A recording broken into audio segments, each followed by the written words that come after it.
दोस्तों, आज की कहानी है सासू माँ मेरी बेटी भी ननद की बेटी की तरह अभी बच्ची ही है।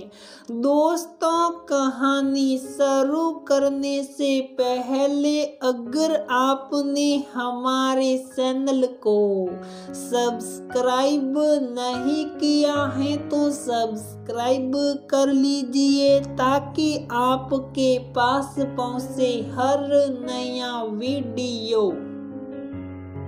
भगवान आप हमेशा मेरे परिवार में सुख शांति बनाए रखिएगा। कभी किसी के मन में विद्रोह की भावना ना आए।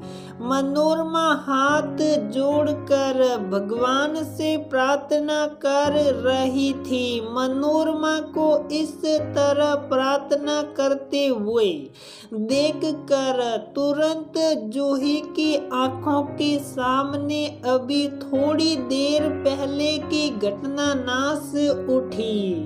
अरे तनु, तू तो बड़ी है ना, सुन मुन से दे दो उसको ये गुड़िया। मनोरमा तनु के हाथ से लगभग गुड़िया छीनती हुए बोली, नहीं दादी, मैं नहीं दूंगी अपनी गुड़िया सुनमुन को।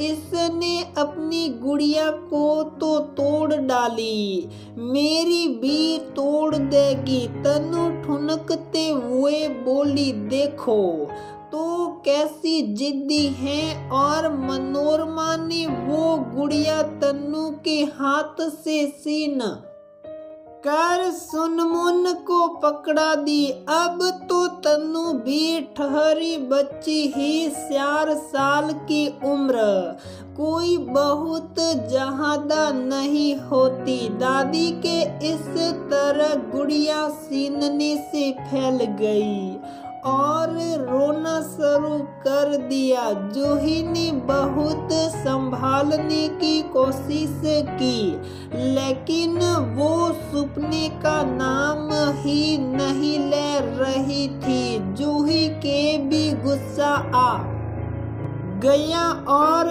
एक थप्पड़ गाल पर मार दिया। आखिर वो भी इंसान है, परेशान हो गई है इन परिस्थितियों से। जब से नमिता जीजी नौकरी के कारण यहीं पर रहने आई, तब से रोज ही यही होता। उनका ट्रांसफर यही घर के पास हो गया। तब से वो मनोरमा के कहने पर यही शिफ्ट हो गई, क्योंकि ससुराल से वो जगह लगभग 80 किलोमीटर पड़ती थी। हर छोटी बड़ी चीज को लेकर तनु और सुनमुन में झगड़ा हो जाता और हर बार तनु ही डांट खाती और उसी को समझौता करने के लिए कहा जाता। आखिर वो भी तो अभी बच्ची ही तो है। तनु सिर्फ 1.5 महीने ही बड़ी थी सुनमुन, नमिता की बेटी से। हालांकि जूही को नमिता का साथ बड़ा अच्छा लगता, क्योंकि वो और नमिता जीजी हमेशा बहनों की तरह से ही रही। लेकिन मनोरमा का इस तरह का व्यवहार जूही को अंदर तक झंझोर जाता। जूही खुद आगे बढ़कर तनु को समझा देती और तनु मान भी जाती है, लेकिन कभी कभी जिद्दियां भी जाती। पति से भी इन सब बातों को कहकर उनका दिल भी दुखाना नहीं चाहती। जूही ने इसका तोड़ निकाला और वो हर सामान दोनों के लिए बिल्कुल एक सा लाने लगी। लेकिन सुनमुन खुद का तो सामान तोड़ फोड़ डालती और फिर तनु का भी सामान लेने की जिद करती। और उस समय शायद मनोरमा के आगे बहू की बेटी से बेटी की बेटी का पलड़ा भारी हो जाता। मारने को तो मार दिया थप्पड़ जूही ने तनु के, लेकिन खुद भी रो पड़ी कि क्यों नहीं वो विरोध कर पाती आगे बढ़कर इन परिस्थितियों का। क्यों नहीं सासू माँ से कुछ कह पाती, क्यों नहीं पति से इन सब बातों को बताती। अपने ऊपर खुद ही बहुत ज्यादा खिज उठी जूही।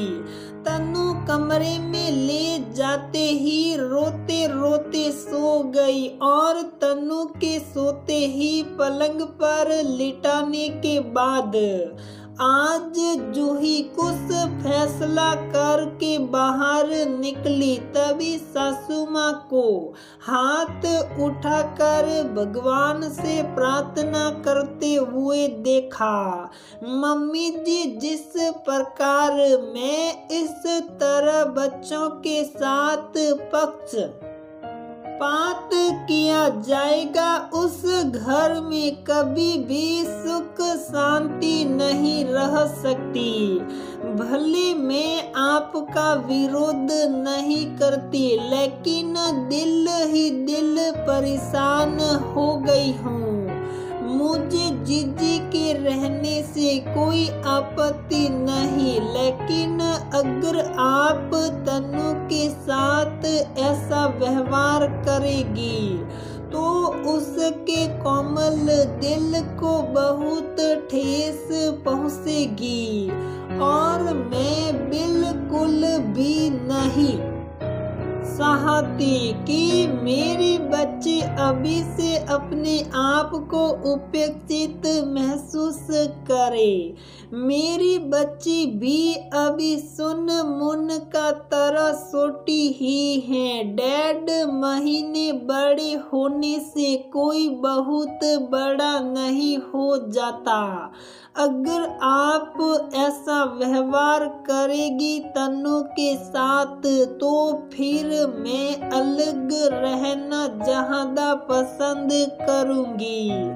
बोलते बोलते जूही की आंखों से आंसू बहने लगे और वो अपने कमरे में वापस जाने के लिए मुड़ी। बहू, मुझे माफ कर दो, शायद मैं बेटी के मोह में अंधी हो गई थी, लेकिन अब और नहीं। मैं आज से अपनी तनु के साथ किसी भी तरह की ज्यादती नहीं करूंगी और बिटिया की खातिर अपना परिवार नहीं बिखेरने दूंगी।